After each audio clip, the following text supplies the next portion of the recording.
And as we get into the third test, I will be making a few changes. It is a dead rubber, so it doesn't really matter whether we run a small, a very inexperienced side or not. This will be a perfect opportunity to trial some new players. You've probably already noticed a glaring omission from this side is Markram. I haven't been impressed with him at all since he has come back into the side, and unfortunately, I'm not going to be playing him in this test. Instead, I will be trialing Milan down the order a bit, and I want to bring in this new guy called Stenkamp. He is, from what I saw, he's a batting protege. His career average in first class is, just 30s, but he has a fantastic batting average in his for first class cricket in his season this year. I think he has a high score of near 200 or something. We're going to just trial him out. He's in good form. We're also going to give Chetty a go. He's another, mid-20s player. Visser, we're going to move up the order.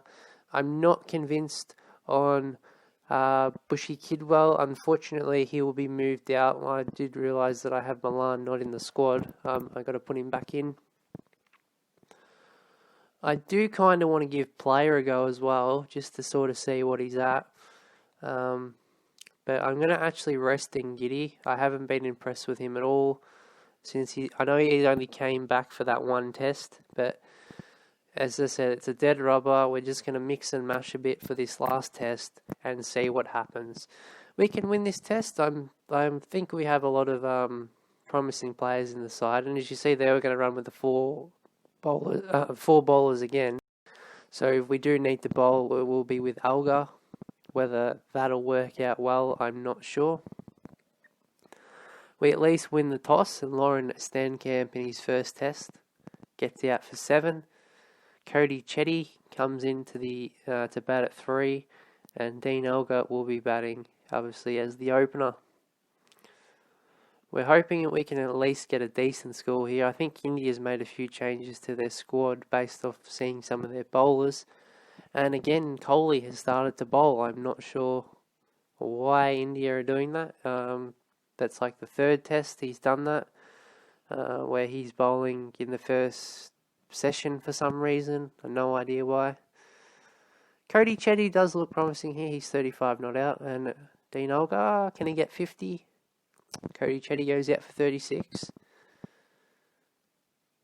And Dean Olga does get another 50, so a well-deserved 50. Can he put that onto 100? We'll find out. Aaron Visser showed some promise, but in that last test, but he sadly goes out for 11. Dean Elgar goes out for 63. It's just a similar story here.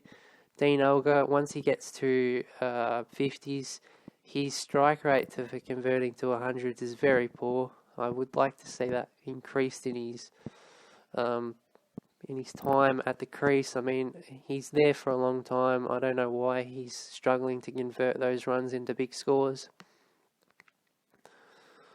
But I mean, he's 34. It's probably not likely that we're going to see him improve his game dramatically that much.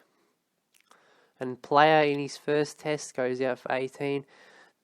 I know we are making some score, like low scores here, but if you see on the left side where the scorecard is, you see a promising sign, I guess, that there is batsmen who are hanging around. They're scoring, 18s or whatnot. That's bad, but at least they're there for 70 odd balls, 56. It's just them scoring probably 2 low runs or whatnot, but they can at least hang around when in our first, when we bat, which is good to see, and I hope that we can at least improve that going forward. But I think the pick of this tour, the home tour, probably has been Mulder. I mean, he come from the blue. He was not in my test calculations last season. I know he has been playing for their ODI team in real life, and I have probably kept not as much of an eye on him as I probably would have, as we do get a good partnership here. But unfortunately, I just didn't think there was any good all-rounders in this in the South African county. So I have now opened my perspective and I've got Mulder into the side, and he looks to be a real fixture. I mean, to come in and face 190 balls. This other guy here, Christian Mabakwani, he's actually been not too bad. To make 61 is a phenomenal effort for him. I don't even think that might be his highest score. But not out of 63. We did make 328, so a pretty decent score, I must add, considering the position we were in. If we can get some quick wickets, though, and put pressure on India, we will have a massive chance of winning this test. And as you see here, we have India at 2 for 30. Mulder comes in again in his first over and he gets another wicket. He's going into his first over. I think he's got a wicket in all of his opening bowling spells in all the tests he's played. And Rabada gets back-to-back wickets. It's another wicket as well. There's 4 wickets to Rabada. And India are in a world of trouble at 6 for 123. We will have to bat again as India have got past the follow-on, but I have been very impressed with our performance in the field. Mulder again, and Maharaj, who's going to get the last wicket? Maharaj does, and we have bowled India out for 159. A fantastic bowling performance once again.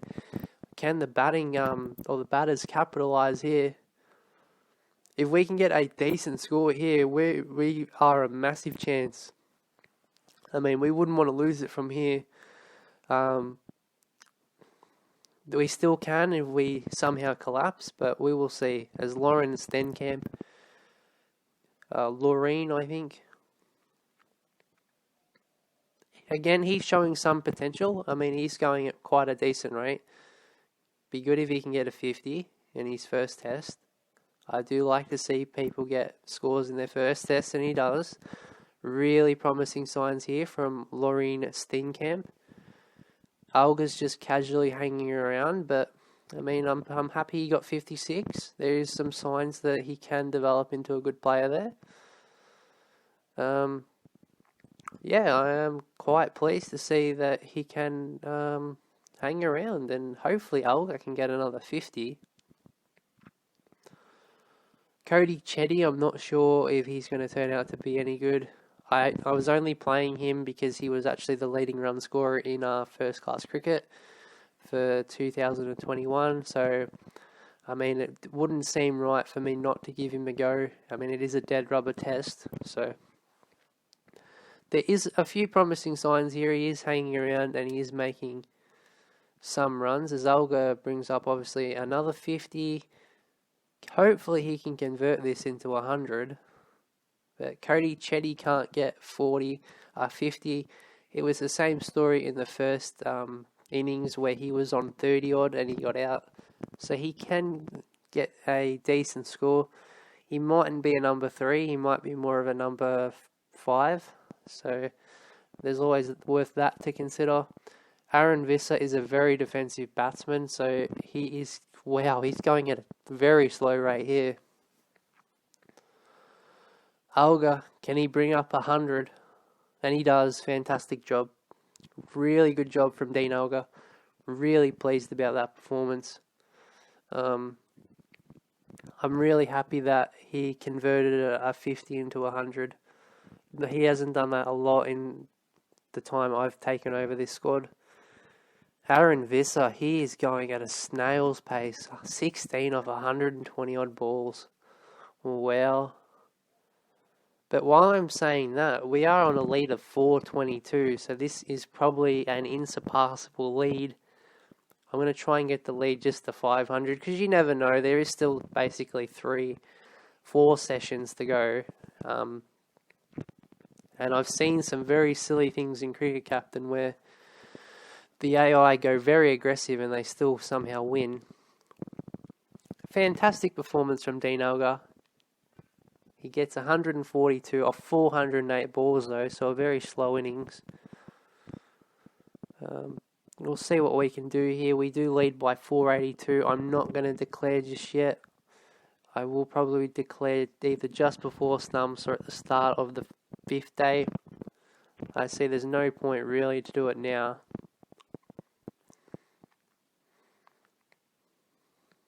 They've taken the new ball. I reckon once we lose another wicket or in the last 10 minutes, we will declare.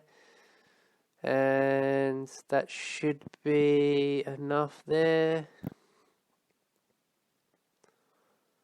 And we will declare. We will have 1 over to bowl in the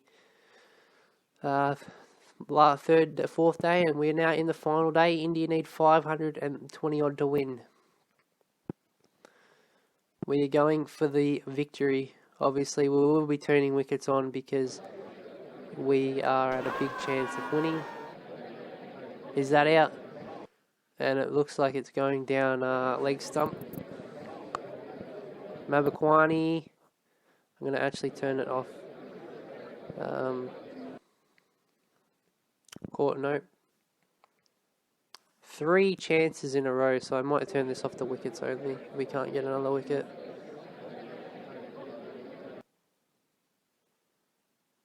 No, we're going to take the chances off. Just put wickets only because it's, we rarely get wickets on that. Caught behind, Mulder breaks the opening partnership, and India is still going for the win. Ironically, that there's probably no way you'd make 500 in one day. So we're going to get another wicket. We get the captain out. We need 7 wickets in pretty much 2 more sessions. We'll make that 6 wickets in 2 and a bit sessions. It's looking very promising here, although if India can survive one of the sessions without losing a wicket, they will be likely drawing the test. So we need to continue to apply that pressure.